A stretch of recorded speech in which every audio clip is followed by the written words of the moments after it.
Hello friends. మీ అందరికీ నమస్తే and wonderful evening all of you. చాలా హ్యాపీగా ఉంది మీ అందరిని ఇలా కలవడం లైవ్గా. యాక్చువల్లీ మీ అందరికీ తెలుసు Sneha a true friend of yours. This is my YouTube channel. ఇది నేను ఒక 1,00,000 మంది విమెన్కి మైండ్ సెట్ మాధ్యమంగా లైఫ్ ట్రాన్స్ఫర్మేషన్ చేసే ఉద్దేశంలో స్టార్ట్ చేసిన ఛానల్. ఇప్పటికే చాలా మంది సబ్స్క్రైబ్ చేసుకున్నారు అండ్ మీరు ఒకవేళ ఇంతవరకు సబ్స్క్రైబ్ చేసుకోకపోతే ప్లీజ్ వెంటనే సబ్స్క్రైబ్ చేయండి. ఎందుకంటే ఈ ఛానల్ త్రూగా విమెన్ తన తాలూకా లిమిటేషన్స్ ని క్రాస్ చేసి సక్సెస్ఫుల్ గా ఒక fulfil and happy life lead చేయడానికి ఏం చేయాలో అవన్నీ కూడా తెలియజేయడం జరుగుతుంది. అండ్ ఎవ్రీ సాటర్డే నేను ఫ్రీ సెషన్ కండక్ట్ చేస్తున్నా.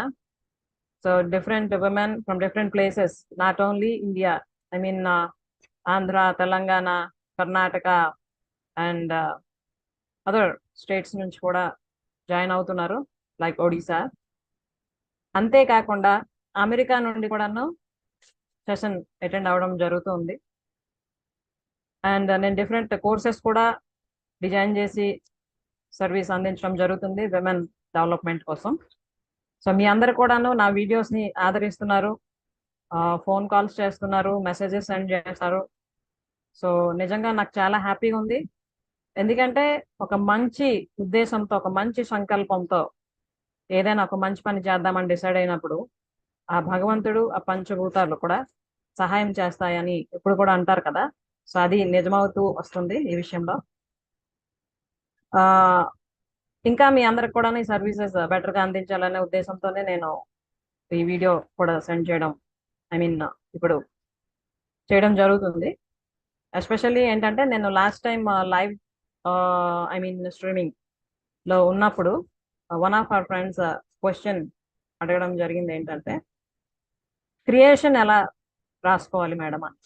అయితే ఆ రోజు నేను లేక్ ఆఫ్ టైం వెంటనే రిప్లై చేయడం అవ్వలేదు. అందుకని ఈరోజు ఈ వీడియో మాధ్యమంగా ఆ విషయం తెలియజేద్దాం అనుకుంటున్నా. మనం లాస్ట్ సాటర్డే నేను సెషన్ చేసా, ద మ్యాజిక్ బుక్ అన్న టైటిల్తో మేనిఫెస్ట్ యువర్ లైఫ్, నీ తలరాతని నువ్వే రాసుకోవాలి. సో ఆ వీడియోలో ఆల్రెడీ క్రియేషన్ కోసం మాట్లాడుకోవడం జరిగింది. అంటే మనం లైఫ్లో ఏంటేంటి కావాలనుకుంటున్నామో, ఎలా ఉండాలనుకుంటున్నామో అవన్నీ కూడా మనం రాసుకుంటూ ఉండాలి. ఎలా రాయాలి ఏంటి అన్నది అందులో డిస్కస్ చేయడం జరిగింది. అయితే ఇన్ డీటెయిల్గా ఈరోజు ఈ క్రియేషన్ రిలేటెడ్ 5 డిఫరెంట్ సీక్రెట్స్ మీకు తెలియజేద్దాం అనుకుంటున్నాను. మరి అవేంటో మీరు తెలుసుకుందాం అనుకుంటున్నారా? ఓకే. సో ఈ 5 డిఫరెంట్ సీక్రెట్స్ తెలుసుకునే ముందు ఇంతవరకు ఇంకా సబ్స్క్రైబ్ చేసుకోకపోతే నా ఛానల్ని వెంటనే సబ్స్క్రైబ్ చేసుకోండి ప్లీజ్.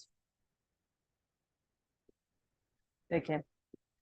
నీ జీవితాన్ని నువ్వే సృష్టించుకోగలవు. 5 secret steps for creation. Creation అంటే ఏంటి అసలు? మామూలుగా మనందరికీ ఐడియా ఉంటుంది కదా, సృష్టి కదా. ఆ భగవంతుడు ఆర్ యూనివర్స్ మనకి ఇంత అద్భుతమైన జన్మని ప్రసాదించడం జరిగింది. అండ్ ఫిజికల్గా మన తల్లి తండ్రి మన జన్మకి కారకులు. అయితే మనం ప్రయత్నిస్తే, మనం ఇప్పుడు ఏదైతే స్థితిలో ఉన్నామో ఆ స్థితి కన్నా ఉన్నతంగా తయారవడానికి ప్రయత్నించినప్పుడు మనల్ని మనం సృష్టించుకోవచ్చు. ఓకే. క్రియేషన్, సృష్టి. దానికోసం ఏంటి మనకి సహాయం చేస్తుంది అంటే మన subconscious mind. Okay. So మీ అందరికీ తెలుసు I'm a mindset expert. So mind సెట్ని ట్యూన్ చేసుకోవడం వలన జీవితంలో ఎన్ని మార్పులు వస్తాయో, ఎన్ని వండర్స్ జరుగుతాయో, ఎన్ని మ్యాజిక్స్ జరుగుతాయో అవన్నీ కూడా నేను నా లైఫ్లో ఎక్స్పీరియన్స్ చేస్తూ వస్తున్నా. అలాగే ఇంతవరకు హండ్రెడ్స్ ఆఫ్ నా మెంటీస్ కూడా వాళ్ళ లైఫ్లో ఇంప్లిమెంట్ చేసి వండర్ఫుల్ రిజల్ట్స్ పొందుతూ ఉన్నారు. అలాగే I'm a teacher by profession. I have 20 years of experience as a teacher. నేను థౌజండ్స్ ఆఫ్ స్టూడెంట్స్ని ఇంతవరకు కూడాను స్టడీ చేస్తూ వస్తున్నా. వాళ్ళ మైండ్ సెట్ని, ఎవరి మైండ్ సెట్ ఎలా ఉంటుంది ఏంటి అన్నది. అలాగే నా చుట్టుపక్కల ఉన్న వాళ్ళని కూడాను వాళ్ళ లైఫ్స్ని నేను స్టడీ చేస్తూ ఉంటుంటా. అంటే ఎవరు ఆలోచన విధానం ఎలా ఉంటుంది, అలాంటి ఆలోచన విధానం ఉండడం వలన వాళ్ళ లైఫ్లో ఎటువంటి మార్పులు జరుగుతున్నాయి, ఓకే, మంచి జరుగుతుందా, చెడు జరుగుతుందా, దానికి కారణాలు ఏంటి, ఇవన్నీ కూడా తెలుసుకోవడం జరుగుతుంది. అంతేకాకుండా ఈ visualisation, law of attraction, manifestation, ho'oponopono, వీటికి సంబంధించిన డిఫరెంట్ సెషన్స్ కూడా నేను అటెండ్ అవ్వడం జరిగింది. సో వీటి గురించి కేవలం థియరటికల్ నాలెడ్జ్ కాకుండా ప్రాక్టికల్గా ఇవన్నీ ఎలా ఇంప్లిమెంట్ చేసుకుంటే మన లైఫ్ని మనం వండర్ఫుల్గా తయారు చేసుకోవచ్చో అది నేను నా లైఫ్లో ఇంప్లిమెంట్ చేస్తున్నా, వండర్ఫుల్ రిజల్ట్స్ పొందుతున్నా పర్సనల్గా, అలాగే నా ఫ్యామిలీ పరంగా, నా ఫ్రెండ్స్, రిలేటివ్స్ అందరి విషయాల్లో కూడాను ఎన్నో అద్భుతమైన రిజల్ట్స్ నేను చూస్తూ వస్తున్నా. అంతేకాకుండా ఎవరెవరైతే నా సెషన్స్ అటెండ్ అవుతూ ఉన్నారో వాళ్ళందరి లైఫ్లో కూడాను ఎన్నో అద్భుతమైన రిజల్ట్స్ వస్తూ ఉన్నాయి. ఇదే క్రమంలో యూట్యూబ్లో మీ అందరితో కూడాను రీచ్ అవ్వడం జరుగుతుంది. మీరు కూడా కామెంట్స్ రూపంలో మీ తాలూకా ఫీలింగ్స్ షేర్ చేస్తూ ఉన్నారు. వీడియోస్ చాలా బాగుంటున్నాయి, చాలా ఇన్ఫర్మేటివ్గా ఉంటున్నాయి అని. అందుకు అందరికీ కూడా పేరు పేరున నా ధన్యవాదాలు తెలియజేసుకుంటున్నా. అయితే ఈ క్రియేషన్ కోసం చాలా మందికి చాలా డౌట్స్ ఉంటూ ఉంటాయి, ఎలా రాసుకోవాలి ఏంటి అన్నది. సో దీనికి 5 డిఫరెంట్ స్టెప్స్ ఉన్నాయి. ఇవి కానీ మనకు కరెక్ట్గా క్లారిటీ వచ్చేస్తే ఆటోమేటిక్గా మనల్ని మనం క్రియేట్ చేసుకోవడానికి మనం ఏం రాసుకోవాలో మనకి అర్థమైపోతుంది. సో అవేంటో మరి లేట్ చేయకుండా చూసేద్దామా? Yes, the first one is think. Yes friends, క్రియేషన్కి థింక్కి ఏంటి లింక్ అని అనుకుంటున్నారా? కేవలం క్రియేషన్కి కాదండి, మన లైఫ్లో ఏం జరగాలన్నా కూడా దానికి మొదటి బీజం థింకే, మన థాట్. ఓకే, మనం ఏం ఆలోచిస్తున్నాం అన్న దాని మీదే పూర్తిగా మన జీవితం ఆధారపడి ఉంటుంది. మన ఆలోచన విధానం ఎలా ఉంది, ఫిక్స్డ్గా ఉందా, ఆర్ గ్రోత్ మైండ్ సెట్లో ఉందా, నెగిటివ్గా ఉందా, పాజిటివ్గా ఉందా, పెసిమిస్టిక్గా ఉందా, ఆప్టిమిస్టిక్గా ఉందా, ఇవి ఒకసారి అందరం కూడా చెక్ చేసుకోవాలి. ప్రతి ఒక్కరు కూడాను జీవితంలో ఏదో ఒకటి సాధించాలని అనుకుంటూ ఉంటారు. కానీ అలా అనుకున్న ప్రతి 100 మందిలో కేవలం ఒక్కరు మాత్రమే అనుకుంది సాధించగలుగుతూ ఉంటారు. అది ఎందుకో తెలుసా? వాళ్ళ ఆలోచన విధానం. ఎవరైతే నేను అనుకున్నది ఖచ్చితంగా సాధిస్తాను అని పాజిటివ్గా అనుకుంటారో, తర్వాత ఎటువంటి నెగిటివిటీస్ లేకుండా పాజిటివ్గా హోప్ఫుల్గా ఉంటారో వాళ్ళు ఖచ్చితంగా అనుకున్నది సాధిస్తారు. అలా కాకుండా ఎప్పుడు కూడా నా వల్ల అవ్వదు, నాకు అనుకూలమైన పరిస్థితులు లేవు, నాకు సపోర్ట్ చేసిన వాళ్ళు లేరు, ఇలాంటి నెగిటివిటీస్ కానీ మైండ్లో పెట్టుకుంటే మన చుట్టుపక్కల అన్ని ఆపర్చునిటీస్ ఉన్నా కూడా మనకు అవి కనిపించో, మనం ఉపయోగించుకోలేం. కాబట్టి మన లైఫ్ ఎక్కడ వేసిన గొంగలి అక్కడలాగానే వెళ్ళిపోతూ ఉంటుంది. కాబట్టి మనం మన జీవితాన్ని రీక్రియేట్ చేసుకోవాలనుకుంటే, సృష్టించుకోవాలనుకుంటే తిరిగి ఫస్ట్ మారవలసింది మన తాలూకా ఆలోచన విధానం. సో ఒక్కసారి ఎవరికి వాళ్ళే చెక్ చేసుకోవాలి, నా ఆలోచన విధానం ఎలా ఉంది. అంటే చిన్నప్పటి నుండి ఇంతవరకు కూడాను ఏ విషయాల్లో నేను ఎలా ఆలోచిస్తూ వచ్చానో అది కరెక్టేనా కాదా, ఎక్కడ మార్చుకోవాలి అన్నది ఒక క్లారిటీ ఫస్ట్ రావాలి.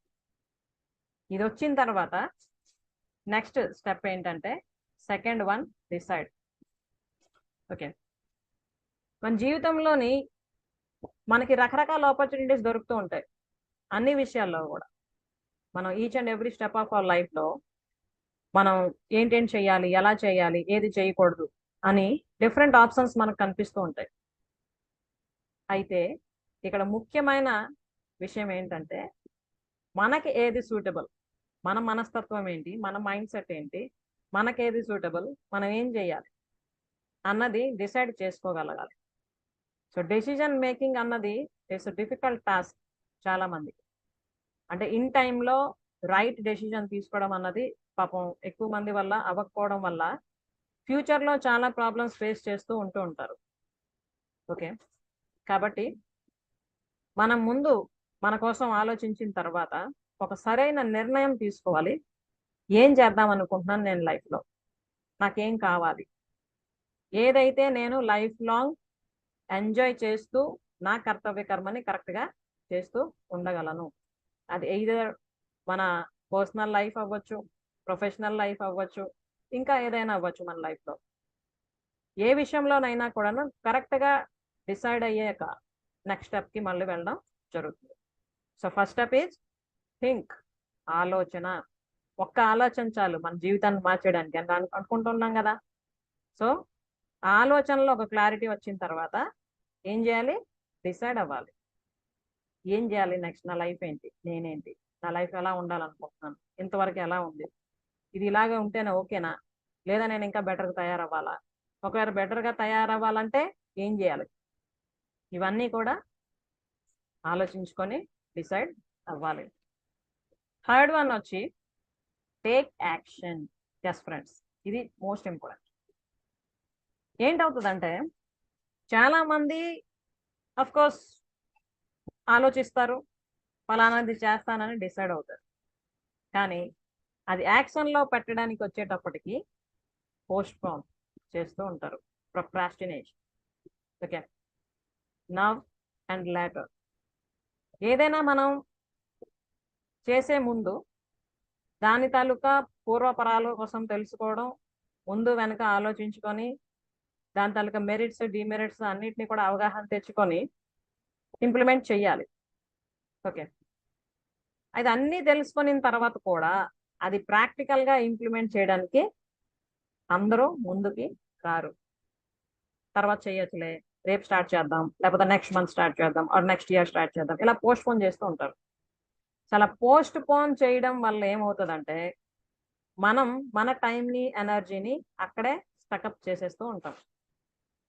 అంటే ఎంత మనం అభివృద్ధి చెందాలో అంత జరగకుండా ఆగిపోతూ ఉంటుంది. ఓకే, ఇప్పుడు ఫర్ ఎగ్జాంపుల్ ఏది కూడా వెంటనే మనకి వచ్చేది కదా, పర్ఫెక్ట్ అయిపోం కదా మనం. ఇప్పుడు చిన్నప్పటి నుంచి మన స్కూల్ లైఫ్నే తీసుకుందాం. మనం ఫస్ట్ స్టాండర్డ్లో జాయిన్ అయ్యేటప్పుడు మనకి లెటర్స్ అన్ని నేర్పిస్తూ ఉంటారు.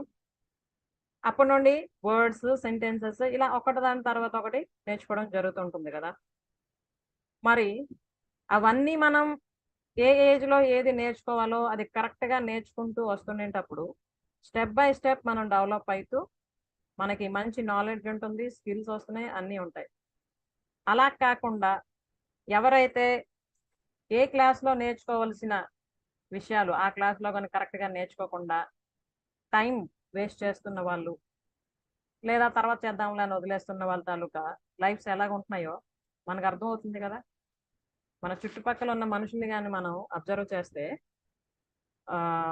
ఎవరైతే స్టూడెంట్ లైఫ్లో కరెక్ట్గా ఎప్పుడేది చేయాలో అది చేస్తూ సరైన డెసిషన్స్ తీసుకుంటూ వస్తూ ఉన్నారో జీవితంలో ఫ్యూచర్లో కూడా వాళ్ళు ప్రోగ్రెస్లోనే ఉంటూ ఉంటారు. కానీ ఎవరైతే చిన్నప్పటి నుంచి కూడాను సరైన ఆలోచన విధానం లేక, అలాగే డెసిజన్ మేకింగ్లో క్లారిటీ లేక, ఏదో చేస్తున్నామంటే చేస్తున్నాం, అందరితో చదువుతున్నాం కాబట్టి చదువుతున్నాం అన్నట్టు మాట వరుసకి చేస్తున్నట్టు అవన్నీ చేస్తూ ఉంటే లైఫ్కి సంబంధించిన సీరియస్నెస్ కూడా ఉంటుంది వాళ్ళలో ఫ్యూచర్ లైఫ్లో చూసుకుంటే. ఓకే, కాబట్టి మనకెన్ని తెలుసు, ఎంత తెలుసుకున్నాం అన్నది ఒక ఎత్తు అయితే, ఆ తెలుసుకున్నది ఎంతవరకు మనం ఇంప్లిమెంట్ చేస్తున్నాం, యాక్షన్లో పెడుతున్నాం, ఇది మోస్ట్ ఇంపార్టెంట్. ఓకే, మనకు ఒక 1000 విషయాలు తెలిసి ఉండొచ్చు, మంచి మంచి విషయాలు. తెలిసినంత మాత్రాన మనకేమి దానివల్ల బెనిఫిట్ ఉండదు కదా. అందులో ఒక్క విషయమైనా మనం ఇంప్లిమెంట్ చేసేటప్పుడు దాని తాలూకు ఫలితం మనం పొందడం అవుతుంది. అవునంటారా కాదంటారా? ఓకే, సో ఫస్ట్ మనం ఆలోచించడం స్టార్ట్ చేయాలి, తర్వాత డిసైడ్ అవ్వాలి మనకి ఏం కావాలో. డిసైడ్ అయిన తర్వాత దాని తాలూకా అన్ని pros and cons, merits and demerits అన్నీ కూడాను బేరీజ్ వేసుకోవాలి. ఫైనలీ మనం ఏదైతే డిసైడ్ అవుతామో దాన్ని యాక్షన్లో పెట్టాలి. ఓకే, నెక్స్ట్ వచ్చినప్పటికీ consistency. Okay, consistency is the key to success. మనకు తెలుసు కదా, ఇప్పుడు చాలా మంది ఏం చేస్తారంటే మనకి న్యూ ఇయర్ అది రాగానే కొత్త సంవత్సరం వచ్చిందని డిఫరెంట్ కొత్త కొత్త రూల్స్ ఆఫ్ లైఫ్ పెట్టుకుంటూ ఉంటారు. నేను ఇది సాధిస్తాను, అది చేస్తాను అని చెప్పి ఒక 1 వీక్ వరకు ఓకే, తర్వాత నెక్స్ట్ వీక్ వచ్చినప్పటికీ కొంతమంది డ్రాప్ అయిపోతారు. అలాగే కొంతమంది ఒక 1 మంత్ వరకు కంటిన్యూ చేస్తారు. మేబీ కొంతమంది కొన్ని రోజుల వరకు చేస్తూ ఉంటారు. తర్వాత యాజ్ యూజువల్ మళ్ళీ మనం రొటీన్ అయిపోతూ ఉంటాం. కానీ మన జీవితంలో ఎప్పుడైనా మార్పు రావాలి, మనం ఉన్న స్థితి నుండి ఉన్నతంగా ఎదగాలి అనుకుంటే మనం ఏదైతే డిసైడ్ అయ్యామో చేద్దామని అది కన్సిస్టెంట్గా చేయాలి, కంటిన్యూస్గా చేయాలి, వదిలేయకూడదు, బ్రేక్ ఇచ్చేయకూడదు. అప్పుడు మాత్రమే మనం దానికి సంబంధించిన ఇంకా కొత్త కొత్త విషయాలన్నీ నేర్చుకుంటూ ముందుకి వెళ్ళడానికి అవుతూ ఉంటుంది. ఓకే, సో 4th పాయింట్ వచ్చి కన్సిస్టెన్సీ. Be consistent. మీరు అబ్జర్వ్ చేయండి, ఎవరెవరైతే గొప్ప గొప్ప వ్యక్తులు ఉన్నారో వాళ్ళందరూ కూడా ఇవన్నీ విషయాల్లో పర్ఫెక్ట్గా అన్ని చేస్తూ ఉండడం వలననే వాళ్ళు ఆ స్థాయికి చేరుకొని ఉంటూ ఉంటారు. ఫస్ట్ ఆఫ్ ఆల్ వాళ్ళ థింకింగ్లో క్లారిటీ, అలాగే వాళ్ళ డెసిజన్ మేకింగ్లో ఒక కాన్ఫిడెన్స్ విత్ క్లారిటీ. తర్వాత కేవలం ఆలోచనలతోనే ఆగిపోకుండా వాటిని యాక్షన్లో పెట్టడం, యాక్షన్లో పెట్టి మళ్ళీ బ్రేక్ ఇచ్చేయకుండా కన్సిస్టెంట్గా చేస్తూ ఉండడం. ఓకే, సో ఇది 4th స్టెప్. మరి 5th స్టెప్ ఏంటి? రీచెక్. ఎస్ ఫ్రెండ్స్, ఎప్పుడైతే మనం ఆలోచించి డెసిజన్ తీసుకొని యాక్షన్లో పెట్టి కన్సిస్టెంట్గా అని చేస్తూ ఉన్నామో అలాగే వెళ్ళిపోకుండా ఒక్కసారి ఎప్పటికప్పుడు మనల్ని మనం రీచెక్ చేసుకుంటూ ఉండాలి. ఓకే, అంటే నేను చేస్తుంది ఎంతవరకు కరెక్ట్, ఇంకేమైనా మార్పులు తెచ్చుకోవాలా, లేకపోతే ఏమైనా యాడ్ చేయాలా, ఎటువంటి కరెక్షన్స్ చేసుకోవాలి, ఇవన్నీ కూడా ఎప్పటికప్పుడు మనం రీచెక్ చేసుకుంటూ ఉంటే ఏమవుతుందంటే మనల్ని మనం ఇంకా ఉన్నతంగా తయారు చేసుకోవడానికి మనకు అవకాశం దొరుకుతుంది. ఓకే, ప్రతిరోజు కూడా 1% అయినా మనం డెవలప్ అవడానికి ప్రయత్నిస్తూ ఉంటే ప్రతిరోజు మన లైఫ్ ఎంత వండర్ఫుల్గా అనిపిస్తూ ఉంటుంది. ఓకే, సో ఇది 5th స్టెప్. సో ఎప్పుడైతే ఈ 5 స్టెప్స్ మనం ఫాలో అవుతామో, think, decide, take action, be consistent and recheck, అప్పుడు మన కొత్త జీవితం ప్రారంభం అవుతుంది. Yes friends, creation. Okay, so ఇవన్నీ విషయాల్లో కూడాను మనం ఏం చేయాలంటే మనకి ఎప్పటికప్పుడు వస్తున్న ఆలోచనలన్నీ కూడా ఒక బుక్లో రాసుకుంటూ ఉండాలి. మనకి ఏం కావాలో రాసుకుంటూ ఉండాలి, మనం ఏం సాధిద్దాం అనుకుంటున్నామో రాసుకుంటూ ఉండాలి. ఇవన్నీ చేస్తూ ఉండడం వల్ల ఏమవుతుందంటే కేవలం మనం ఆలోచనలోనే ఉండిపోకుండా యాక్షన్లో కూడా పెట్టడానికి మన సబ్ కాన్షియస్ మైండ్ మనకి హెల్ప్ చేస్తూ ఉంటుంది. తర్వాత మనం ఏదైనా లైఫ్లో ఒకటి డిసైడ్ అయ్యేటప్పుడు ఓకే ఇలా చేద్దాం అలా ఉందాం అని అనుకున్నప్పుడు మనం ఒక్కలుగా ప్రయత్నించినప్పుడు ఒకలా ఉంటుంది, మనకు ఒక కమ్యూనిటీ తాలూకా హెల్ప్ కానీ ఉంటే ఇంకా ఎనర్జెటిక్గా ఉంటుంది. అంటే అకౌంటబిలిటీ పార్ట్నర్ అంటారు నార్మల్గా. అంటే మనం ఏదైనా ఒక్కలం డిసైడ్ అయ్యి పలానాది చేద్దాం అనుకున్నప్పుడు మేబీ కొన్ని రీజన్స్ వల్ల మళ్ళీ మనం బ్యాక్ వెళ్ళిపోవచ్చు. కానీ మనతో పాటు మనలాంటి మైండ్ సెట్ ఉన్న వాళ్ళే, growth I mean same thinking, అంటే ఉన్న స్థితి నుండి ఉన్నతంగా ఎదగాలి అనుకుంటున్న వాళ్ళు ఎవరెవరైతే ఉంటారో వాళ్ళందరితో కానీ మనం కనెక్ట్ అయ్యే కమ్యూనిటీగా కానీ ఉంటే ఆటోమేటిక్గా ఏంటి అవుతుందంటే ఆ స్పిరిట్ ఎప్పుడు కూడా కంటిన్యూ అవుతూ ఉంటుంది. సో ఆ ఉద్దేశంతోనే నేను స్నేహ ట్రూ ఫ్రెండ్ ఆఫ్ యువర్స్ దానికి వాట్సాప్ కమ్యూనిటీ కూడా క్రియేట్ చేయడం జరిగింది. ఎవరెవరైతే నాకు రీచ్ అవుతున్నారో ఆర్ నా సెషన్స్ అటెండ్ అవుతున్నారో వాళ్ళందరికి కూడాను అందులో ఫ్యామిలీ మెంబర్గా యాడ్ చేయడం జరుగుతుంది. సో ఎప్పుడు ఏది అవసరమైనా కూడా వాళ్ళు మెసేజ్ చేయడం లేదా ఫోన్ చేయడం కూడా చేస్తూ ఉంటారు నాకు అవసరమైన గైడెన్స్ తీసుకోవడానికి. అలాగే చాలామంది నాకు ఐ మీన్ అడుగుతున్నారు ఏంటంటే మేడం ఎలా రీచ్ అవ్వాలి, మీకు ఎలా జాయిన్ అవ్వాలి స్నేహ గ్రూప్లో అని. సో వాళ్ళందరికీ ఒక చిన్న ఇన్ఫర్మేషన్ ఏంటంటే, మీరు ఒకవేళ నా స్నేహ ఫ్యామిలీ గ్రూప్లో జాయిన్ అవ్వాలి and every Saturday free session attend అవ్వాలి డైరెక్ట్గా అనుకుంటే, నా నంబర్కి మీరు వాట్సాప్ మెసేజ్ చేయండి with your name and address, or you can make a phone call also, so that I can add you in that group. Okay, ఇది friends ఈరోజు నేను మీకు తెలియజేద్దాం అనుకున్న ముఖ్యమైన విషయం. సో క్రియేషన్ ఎలా రాసుకోవాలి, క్రియేషన్ రాసుకోవాలంటే ఫస్ట్ మనకు ఒక ఆలోచన రావాలి, క్లియర్గా ఉండాలి ఆలోచన. ఏం చేయాలి, ఎలా చేయాలి, ఏంటి, నేనేంటి అన్నది మన కోసం మనం ఫస్ట్ ఆలోచించాలి. సో ఆలోచించిన తర్వాత డిసైడ్ అవ్వాలి. ఆలోచనలో క్లారిటీ వచ్చిన తర్వాత ఎలా చేయాలి, ఏం చేయాలి అన్నది కూడా డిసైడ్ అవ్వాలి. డిసైడ్ అయిన తర్వాత కేవలం అవి థియరీ లాగా ఉంచేయకుండా యాక్షన్లో పెట్టాలి ప్రాక్టికల్గా. ఆ ప్రాక్టికల్గా పెట్టిన తర్వాత దాన్ని వదిలేయకుండా కన్సిస్టెంట్గా కంటిన్యూ చేయాలి. చేస్తూ ఉన్నప్పుడు కూడా మళ్ళీ రీచెక్ చేసుకుంటూ ఉండాలి. అప్పుడే మనం ఏ ఫీల్డ్లో అయినా కూడా సక్సెస్ సాధించగలం. సో ఐ హోప్ ఈ వీడియో మీకు ఉపయోగపడుతుందని అనుకుంటున్నా. అలాగే ఈ వీడియోకి సంబంధించి మీ తాలూకా అభిప్రాయాలు కామెంట్ రూపంలో తెలియజేయండి. అంతేకాకుండా ఇంకా మీకు ఎటువంటి ఇన్ఫర్మేషన్ కావాలనుకుంటున్నారో అది కూడా మీరు కామెంట్ రూపంలో తెలియజేస్తే I shall try my level best to make you informed regarding this. Okay friends, so thank you for watching. This is Anta Srihari Prasad. I am a mindset expert and specialized for women and the founder of Sneha, a true friend of yours. Thank you very much all of you for watching and reaching me and subscribing my channel. అలాగే ఇంతవరకు ఎవరు subscribe చేసుకోకుండా ఉండుంటే దయచేసి వెంటనే subscribe చేసుకోండి. Okay friends, మళ్ళీ కలుద్దాం నెక్స్ట్ వీడియోలో మరొక ముఖ్యమైన అంశంతో. Till then take care, bye. Keep on learning and add value to your life. Bye.